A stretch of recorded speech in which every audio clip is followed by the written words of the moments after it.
ಆಗುತ್ತೆ. ಲಿಕ್ವಿಡೇಟರ್ ನೇಮಕಾತಿ ಆದ ನಂತರದಲ್ಲಿ ರಿಟ್ ಪಿಟಿಷನ್ಗೆ ಹೋಗ್ತಾರೆ ಅಧ್ಯಕ್ಷರೇ. ಈ ಸಂಘದಲ್ಲಿ 85ನೇ ಇದರಲ್ಲಿ ಆ ಸಂಘದ ಮೇನ್ ಇವರು ಸಂಘನೆ ವಜಾ ಆಗಿರುತ್ತೆ. ಇಲ್ಲ ಅಧ್ಯಕ್ಷರೇ, ಇದು ಬರ್ಬೇಕು ಅಧ್ಯಕ್ಷರೇ. ಇದಕ್ಕೆ ನ್ಯಾಯ ಸಿಗೋದು ಹೇಗೆ ಅಧ್ಯಕ್ಷರೇ?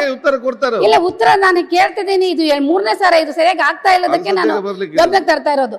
ನಾನು ಎಲ್ಲರಿಗೂ 5 ನಿಮಿಷ ಕೊಟ್ಟಿದ್ದೀರಾ, ನಾನು 3 ನಿಮಿಷನೂ ಆಗಿಲ್ಲ ಇನ್ನು ನಂದು.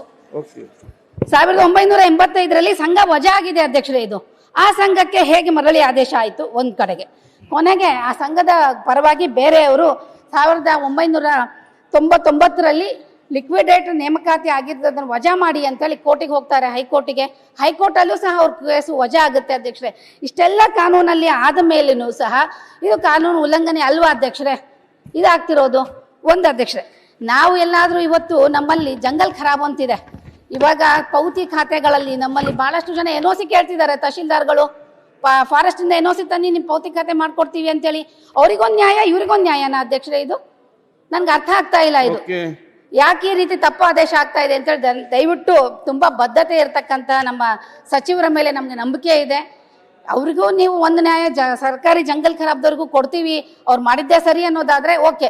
ಅಲ್ಲಿರ್ತಕ್ಕಂಥ ಛಲವಾದಿ ಸಮಾಜ, ಆ ಛಲವಾದಿ ಸಮಾಜದವರು ಎಷ್ಟು 50 ವರ್ಷದಿಂದ ಜಮೀನ್ ಮಾಡ್ತಾ ಇದಾರೆ, ಅವ್ರಿಗೂ ಅದೇ ನ್ಯಾಯ ಕೊಡಿ. ಇನ್ನು ಜಮೀನ್ ಇದೆ ಅಲ್ಲಿ, ಅವ್ರಿಗೊಂಥರ ನ್ಯಾಯ, ಇವ್ರಿಗೊಂಥರ ನ್ಯಾಯ. ಇದ್ಯಾವ ನ್ಯಾಯ ಅಧ್ಯಕ್ಷರೇ? ದಯವಿಟ್ಟು ಇದಕ್ಕೆ ನ್ಯಾಯ ಕೊಡ್ಬೇಕು ಅಂತೇಳಿ ನಾನು ಕೇಳ್ಕೊಳ್ತಾ ಇದ್ದೀನಿ.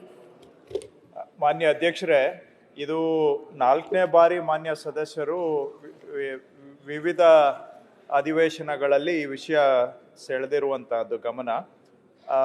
ಈಗ ವಿಷಯ ಇಷ್ಟೇ, ತನಿಖೆ ನಡೆದಿದೆ, ತನಿಖೆ ಪ್ರಗತಿಯಲ್ಲೂ ಕೂಡ ಇದೆ, ತನಿಖೆ ನಿಂತಿಲ್ಲ. ತನಿಖೆ ಪೂರ್ಣ ಆಗಬೇಕು. ತನಿಖೆ ಪೂರ್ಣ ಆದರೆ ಅಂತಿಮವಾಗಿ ಸ್ಪಷ್ಟ ಚಿತ್ರಣ ಸಿಗುತ್ತೆ.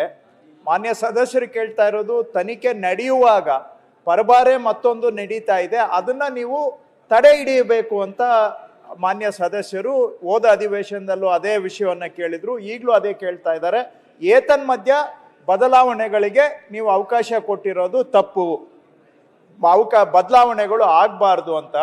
ನಾನು ಹೋದ ಬಾರಿನೇ ನಮ್ಮ ತನಿಖಾಧಿಕಾರಿಗಳ ಹತ್ರನೂ ಮಾತಾಡಿದ್ದೆ. ತನಿಖೆ ಪೂರ್ಣ ಆಗೋವರೆಗೆ ನಾವು ಅವರ ರೈಟ್ಸ್ ಅನ್ನ ಕರ್ಟೇಲ್ ಮಾಡೋದಕ್ಕೆ ಆಗೋದಿಲ್ಲ ಅಂತ ಹೇಳಿದ್ರು. ಆದ್ರೂ ಕೂಡ ಮಾನ್ಯ ಸದಸ್ಯರು ಇಲ್ಲ, ನಾನು 2ರಲ್ಲಿ 1 ಕೆಲಸ ಮಾಡಿಸ್ತೇನೆ ಅಧ್ಯಕ್ಷರೇ, ಇಲ್ಲ ಅದನ್ನ ಮತ್ತೆ ಪರಬಾರೆ ಖಾತೆ ಬದಲಾವಣೆ ಆಗೋದನ್ನ ತಡೆ ಹಿಡಿಯಿರಿ ತನಿಖೆ ಮುಗಿಯೋವರೆಗೆ, ಅಥವಾ ತನಿಖೆಯನ್ನಾದ್ರೂ ಇಮಿಡಿಯೇಟ್ ಆಗಿ ಮುಗಿಸಿ. 2ರಲ್ಲಿ 1 ಮಾಡಬೇಕು ಅಂತ ಸೂಚನೆ ಕೊಡ್ತೇನೆ. ಇಲ್ಲ ಅಧ್ಯಕ್ಷರೇ, ನನ್ನ ಒಂದು ರಿಕ್ವೆಸ್ಟ್, 21/12/1993ರಲ್ಲಿ DC ಕೊಟ್ಟಿರ್ತಕ್ಕಂಥ ತಡೆಯಾಜ್ಞೆ ಏನಾಗಿದೆ? ತೆರವಾಗಿದೆಯಾ? ಅದು ತೆರವಾಗಿದ್ರೆ ಮಾಡಿ ಮುಂದುವರಿಸಿ.